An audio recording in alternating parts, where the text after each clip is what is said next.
Hello and welcome to Phil Galloway Draws. Now today we're going to be focusing on and learning a little bit more about a tool that can create depth, movement, add interest and make your work a little bit more professional. And it's a tool that I use in pretty much every single piece of work that I do. The tool of course is the trusty palette knife. Whether you're an experienced digital artist or just starting out, I'll show you how to wield this versatile tool to create stunning effects, help you with blending your colours and bring your creations hopefully a bit more to life.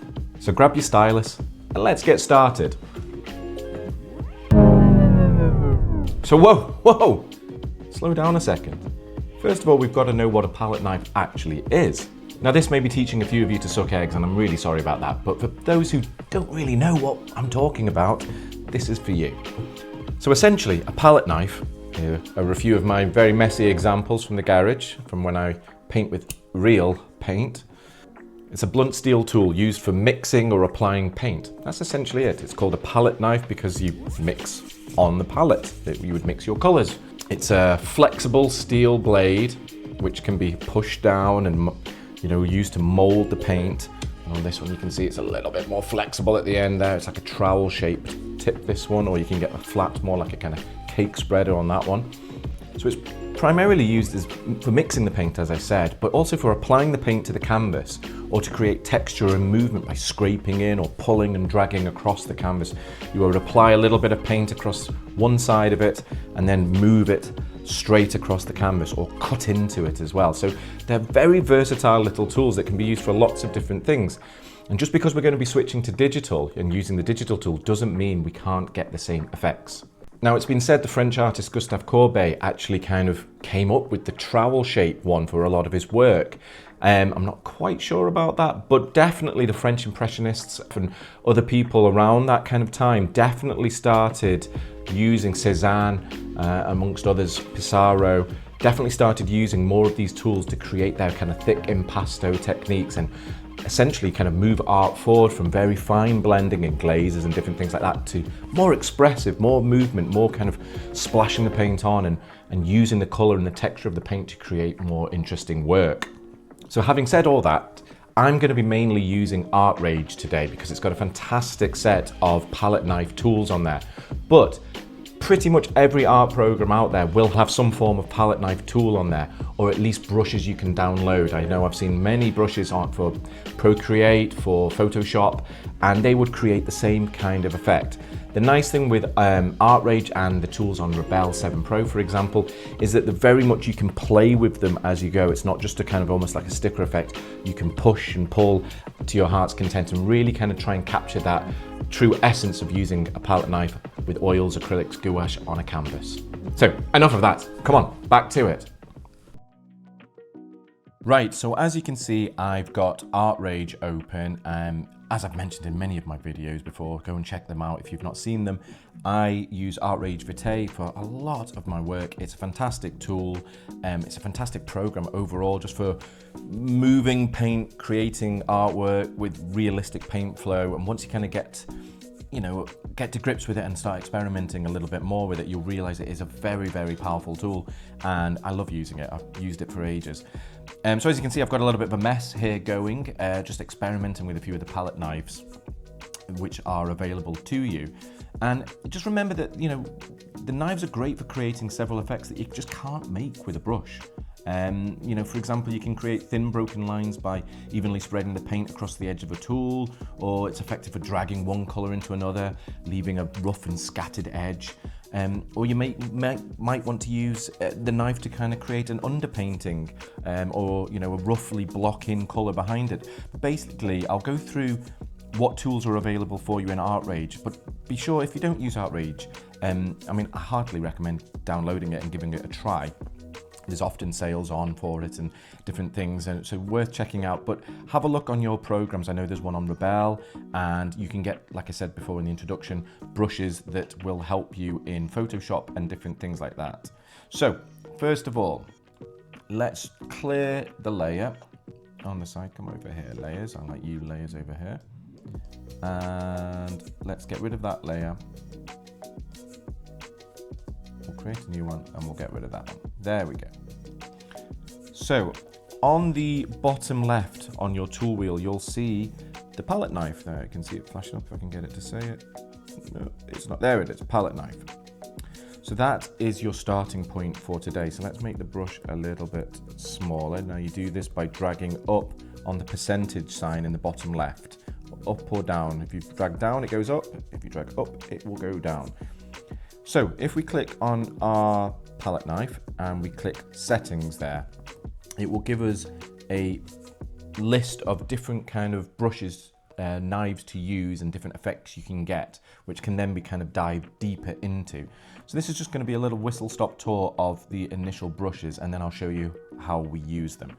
So just getting a little flesh tint kind of color, a little bit orangey over there from the side, make my brush a little bit bigger. So the first one on the left here, you'll see here is a flat palette knife, which I suppose is what you'll use. It's definitely the tool I use most. And if I show you, if I drag it across, there you go, it creates a flat shape, but you can already see the textures starting to appear, which Artrage is great at. And when you cut into it, it kind of shows the flow of it. So if I was to, I've got the pressure up at 100 and the loading. Now the loading means how much paint is on the palette knife. So if I knock that right down, make it a little bit bigger, you'll see it starts to drag out because I've not got as much paint on that side. If I whack it back up, it will carry, but it's a little bit thinner. You can put the pressure down. So if I put the loading down, you can make it even more faint if you just really want to delicately touch things. But let's whack those up a little bit more now. And what you'll see is if I change the color and start working into that, see how it creates the effects as if the paint kind of cutting through it. Now, sometimes it can look a little bit synthetic, but the more you kind of get used to it, the more realistic you can start it to become. And you mess about with how much loading is on there. And if we put a little bit of white across here, and you can see the paint starting to change color. So this is just using it very broadly. So if you wanted to kind of, I don't know, create some kind of form of background and stuff, you could load it right up.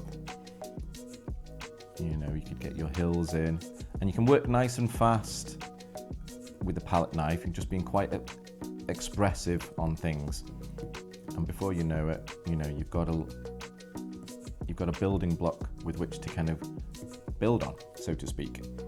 So within that menu there, you've got auto clean, which essentially means that every time you lift the knife or the brush or the tool off, it cleans and goes back again to its kind of full red color that we've chosen there. So if I turn that off now,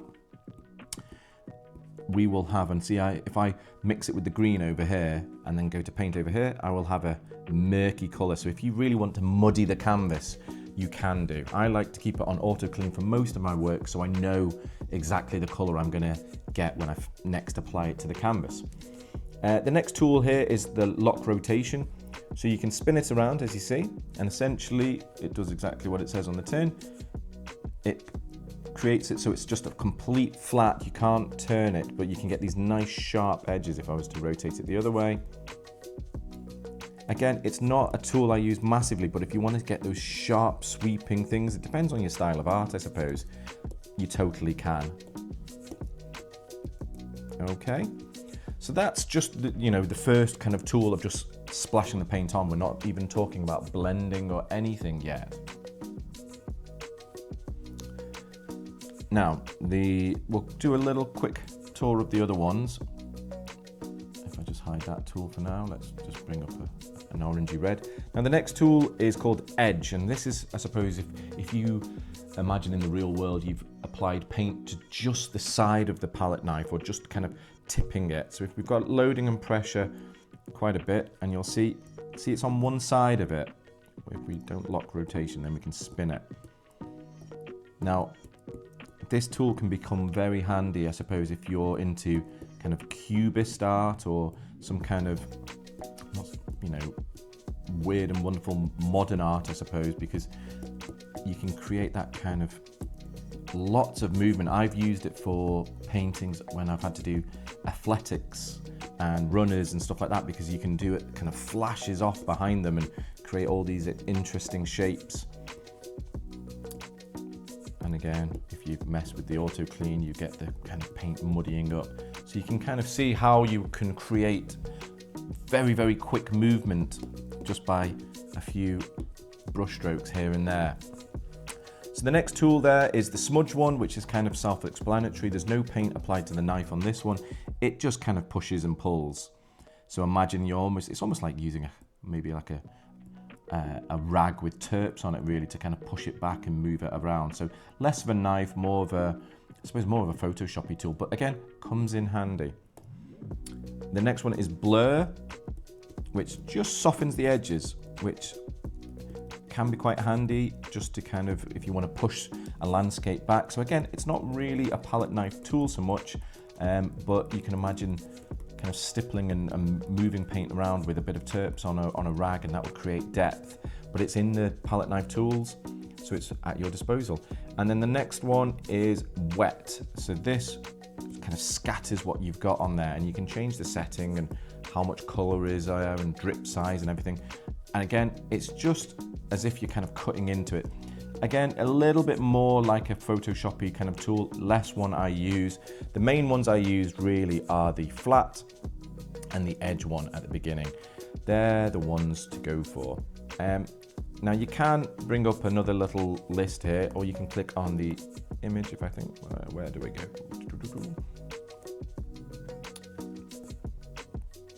There we go. If I click presets in the corner, that was what I was looking for.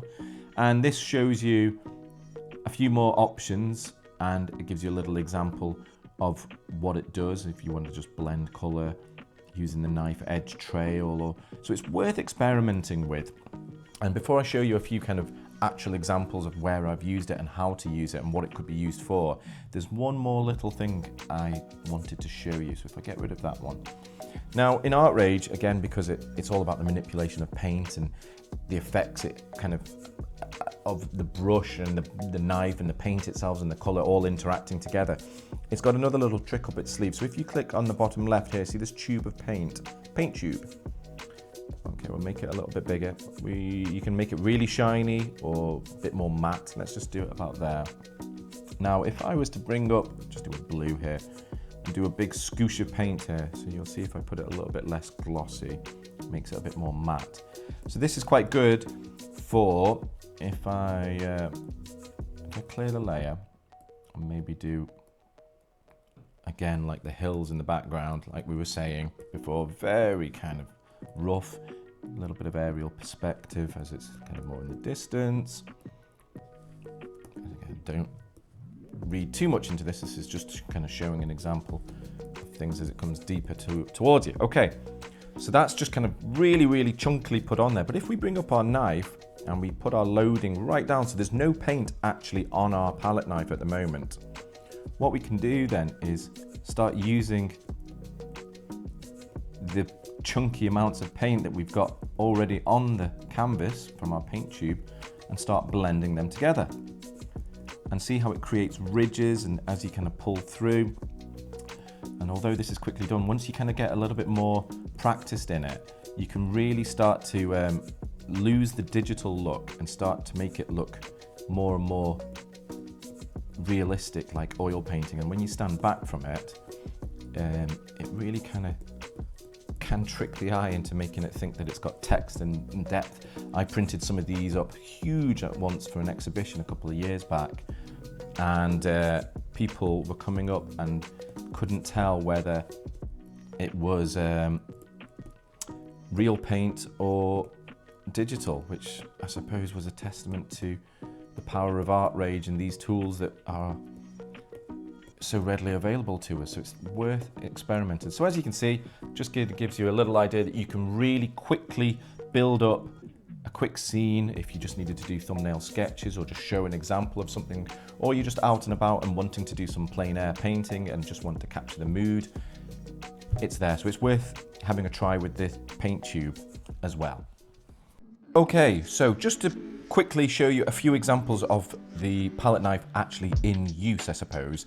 Now that you've seen what the tool does and how to get to it on Artrage, I wanted to show how I kind of use it in my work. So this was a personal painting that I did quite a while ago of Richard E. Granter's Withnail from Withnail and I, one of my favourite films from a wee while ago. And as you can see, I finished it. It's chunkily painted. It was a quick study. It was for a little thing on Twitter where you painted your 6 favourite movies or something like that. It was from a couple of years ago. But just to kind of show you, so if I was to use, again, bring up my palette knife and your settings, I would be using my flat knife, and you can see in the top right here, I've done quite a bit of dragging, and these little lines for movement, you can actually just kind of tap the page and get these lovely little line effects. So if I just make my brush a little bit bigger, we'll add a few things. I've duplicated the layer, so I'm not going to be messing with the original painting. But let's do a little coloured pick of one of these shades here, so that yellowy one. And so if I wanted to add a little bit more movement around his ear, see how you can just tap, create your angle, and it creates a little bit of interest. If I put the loading right down, we can flick and create a little bit of interest, so a little bit, maybe bring that white of his collar kind of coming down a little bit, just so it kind of, I mean, Withnail's character, I don't know if you know the movie, it's fantastic. He is a messy, kind of quite obnoxious character, really. And so this painting style of just really kind of pushing into the paint and sketching very much suits him. So it can be used for movement, it can be used for texture, but if we put the pressure loading up, we can add a little bit more chunky textures and stuff around here. Maybe a few browns coming off to kind of show that he's spilt and stained things around. But you can see the way the paint starts flowing into each other, and the more you kind of, this is quite heavily laid on paint on this, but when you stand back from it, you know, imagine it up on a wall, it all starts to make sense. It's, again, Artrage is so good for these things. But if I put the pressure up and the loading up, and we just wanted to, say, let me bring the brush up here, and if we just fill in those eyes a little bit. So imagine we don't have the highlight. There we go. Poor Withnail. He's lost all his glow in his eyes there. So it kind of looks dead. But if we bring up our knife and we know we've got heavy loading and we want to kind of mimic one of the whites off here so it's nice and bright, what we can do is then we can use it for highlights, just to bring up a little flick. Now you can either do it on the layer it's on, or if you want to bring up a new layer, you know it won't interact with the paint before, and you're going to get a brilliant white on there. But it's still going to have that little stipple of effect around it that looks more organic, more real.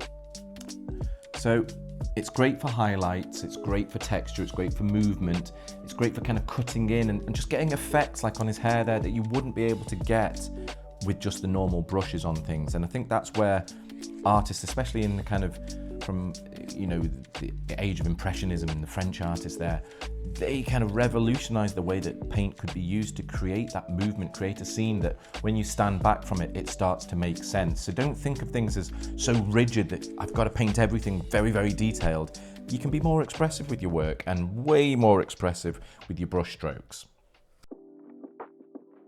Okay, so we've looked at using the palette knife brush for texture, highlights, for actually creating the artwork from scratch using the brush, and all the kind of flourishes and different things you can do to kind of destroy the kind of artwork and make it messy and everything.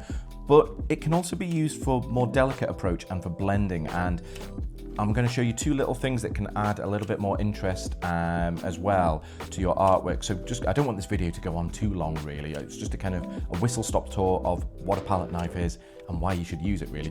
But as you can see here, I've got a few quick doodles that I actually did on Rebel 7 Pro of Benedict Cumberbatch for something I might be working on.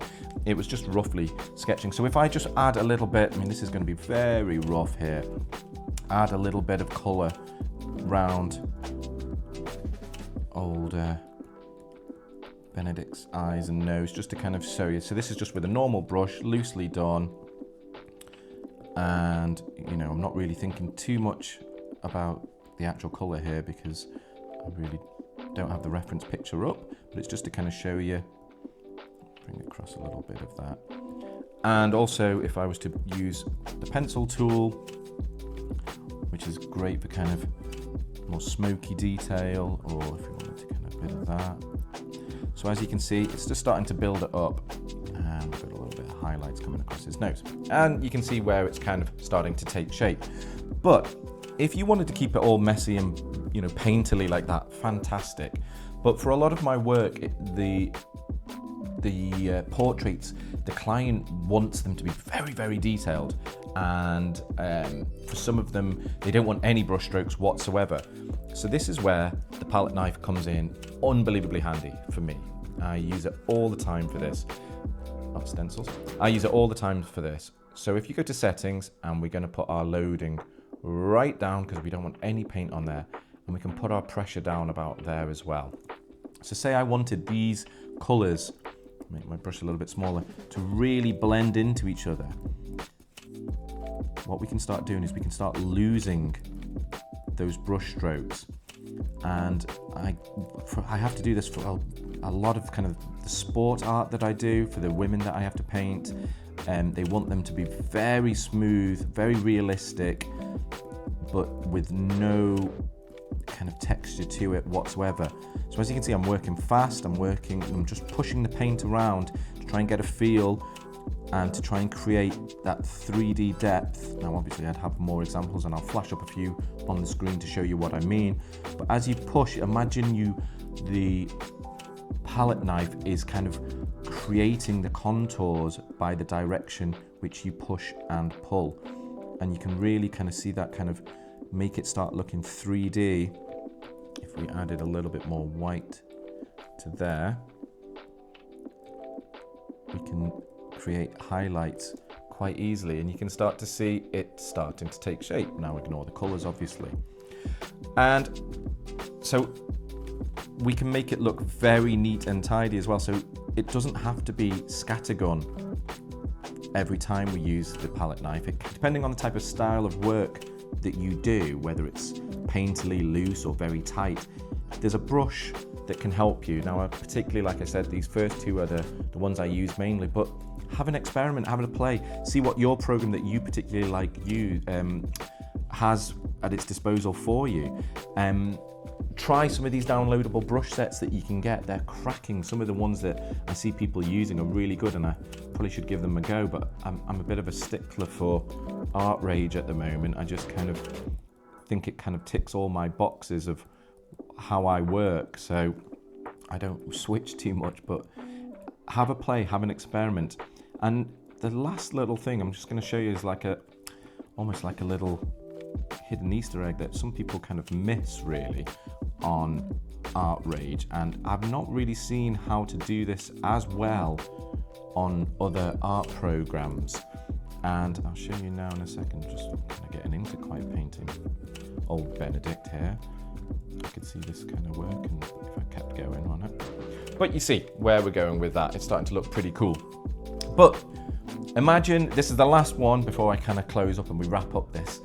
Imagine if you really had a big canvas and you wanted to, you get that kind of, it's not impasto of the paint being laid to it, but it's the layers of paint underneath which the artist then creates on, and you get that kind of strange kind of undulation. So imagine that, remember that painting of the trees we did earlier on, of the mountains, sorry.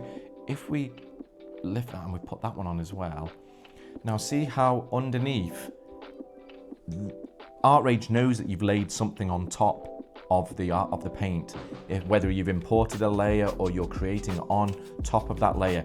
And so you can create some wonderful effects which really kind of heighten the realism. So if I go to that layer below, we can still manipulate that underneath, and we can make it look more like it's actually, it's almost like it's kind of painted on a wall, or that texture is just wonderful. If you zoom in, it's just really effective, and you can make those sharp edges or just flatten across. And that was from using the tube paint and a little bit of palette knife magic. So have a play with that as well. Use layers underneath it. There's quite a few different tools you can do. You can actually use some of this kind of glittery tool stuff to kind of build up on stuff, and then use the palette knife to then push and dirty as well. So see in the bottom corner, it's the glitter tube. There's different settings on there, but if I just show you on here, you can, if you really wanted to kind of destroy and make that thick, almost kind of Rembrandt-esque kind of edges and layers of paint and just little mottled marks and all that kind of jive, it's there at your disposal. Go and have a play with it. Use it for different things. Perhaps don't be bold with it. As I always say in my videos, experimentation. I did not know how to use Artrage at all when I first went on it. I didn't use any tutorials. I basically went through every brush, saw what would work for my work, and had a little go with it. Think of different ways of layering things that you could create interest and texture by using them, but particularly have a go with your palette knife and let me know how you get on. And please, just remember, it's the usual YouTube call to arms, but if you could like and subscribe, it means the world to me. I've been a bit lax at doing videos at the moment because I've been so busy with family stuff and busy with my client work, but I am going to try and get a video out at least at one every 2 weeks going forward. I've got a few master's studies that I'm going to be coming to showing you how to paint like some of the famous paintings, and some more mashups planned and more tutorials like this. So please like, comment, subscribe, get in touch if you need to know anything specific. I always answer all the comments underneath. So thanks for watching, and I look forward to seeing you on the next one. Bye.